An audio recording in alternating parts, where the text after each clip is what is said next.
Untuk mengajak Anda menuju ke jalannya sidang hari ini, sudah hadir dua narasumber yang kami undang untuk hadir secara daring untuk Breaking News Kompas TV. Ada Profesor Hipnu Nugroho, ahli hukum pidana, serta salah seorang penasihat hukum atau pengacara dari keluarga almarhum Joshua, Martin Lucas. Bung Martin, Prof. Hipnu, selamat pagi, salam sehat untuk kita semua. Selamat pagi Mas Selamat Bayu, pagi. selamat pagi Bang Martin. Salam sehat. Selamat Ya, pagi Prof. Hipnu, selamat pagi Mas Bayu. ya. Prof. Hipnu, kita belum dapat nih kabarnya, atau mungkin Bung Martin mungkin. Anda sudah dapat bocoran siapa sebenarnya yang akan hadir untuk menjadi saksi ahli bagi Ferdy Sambo dan Putri Chandrawati, Bung Martin? Mas Bayu, sayangnya saya belum dapat informasi, tapi kalau saya lihat opini publik maksudnya opini ahli-ahli di publik, Ya. sebenarnya sudah ada beberapa di dalam kepala saya, kira-kira siapa orangnya gitu ya. Tapi nggak enak lah, takutnya saya salah nanti kan. Iya, Terus iya, iya. orangnya marah kan nggak enak gitu loh. Betul, betul. Kita menunggu saja nanti kepastiannya dari Pengadilan Negeri Jakarta Selatan yang biasanya tim kami di sana sudah mendapatkan jadwal pastinya pada pagi hari seperti ini. Tapi kali ini tampaknya belum muncul ini siapa yang kemudian nanti namanya akan hadir sebagai saksi ahli yang meringankan Ferdy Sambo dan Putri Chandrawati. Prof. Hipnu, kalau kita melihat sekarang saksi-saksi ahlinya sampai kepada yang meringankan para terdakwa. Kemarin untuk Eliezer dan sekarang Ferdy Sambo dan juga Putri Chandrawati. Kalau kemarin berkaitan dengan perintah terhadap Eliezer dari sisi moral dan lain-lain begitu. Apakah hari ini berarti Ferdy Sambo terutama hanya akan fokus, kalau kita boleh menebak begitu, jalannya sidang nanti terhadap saksi ahli, hanya akan fokus pada dirinya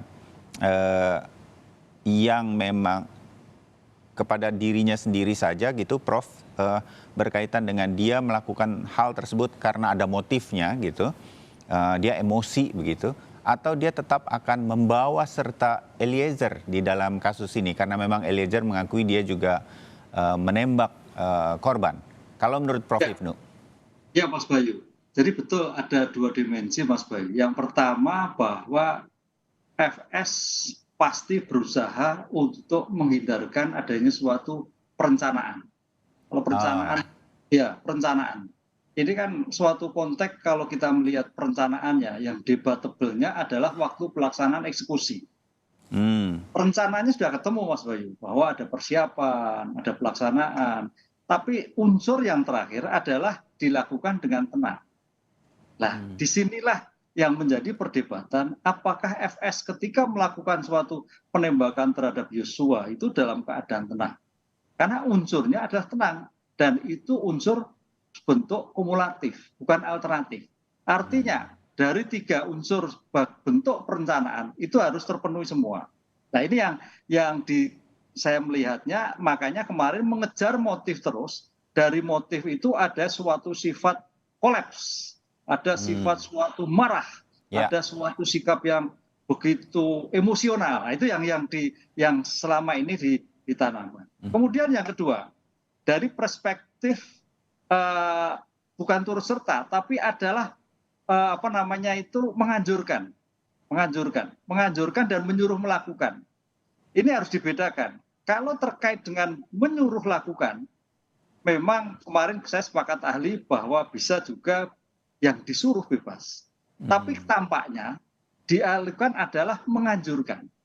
Kenapa kalau menganjurkan? Kalau menganjurkan itu bisa semuanya kena. Baik sebagai pelaku maupun yang dianjurkan. Karena syaratnya ada adanya suatu kesepakatan, ada suatu janji.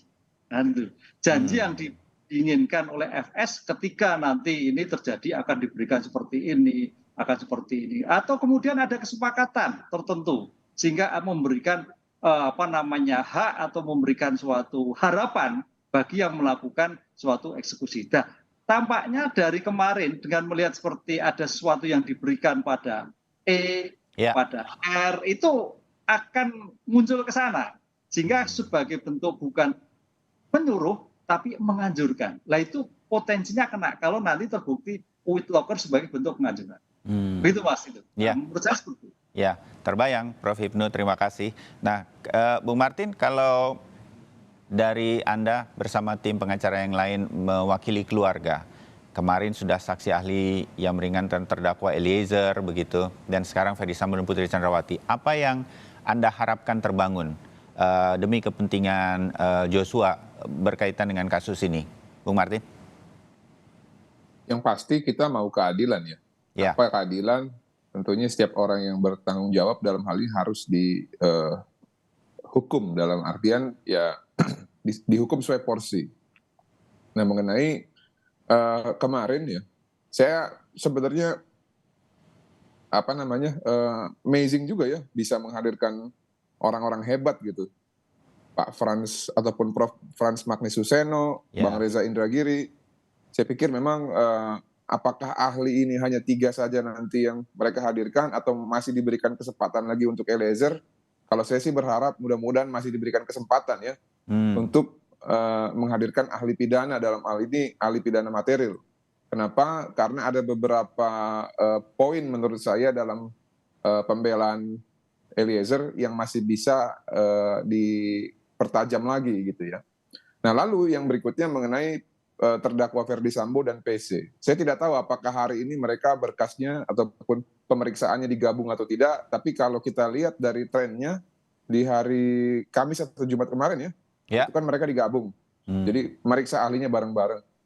Nah, kalau saya sih melihatnya bukan dengan maksud untuk mendahului peradilan ya.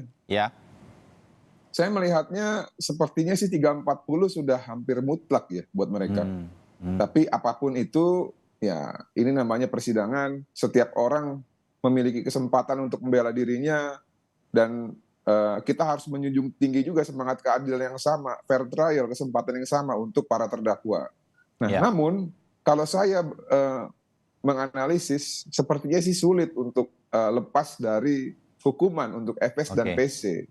Ya. Dan menurut saya, agak sulit juga untuk lepas dari perencanaan, karena kalau unsur perencanaan hilang ya, maka si PC, Kuat dan Ricky itu harus bebas loh.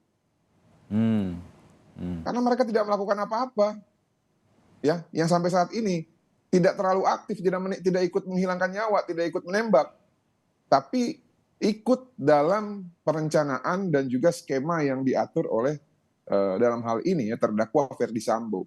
Ya. Jadi kalau menurut saya sampai saat ini mustahil lah, saya ralat minimal hampir mustahil lah saya bilang kalau mereka ini bebas dari 340. Demikian, terima kasih.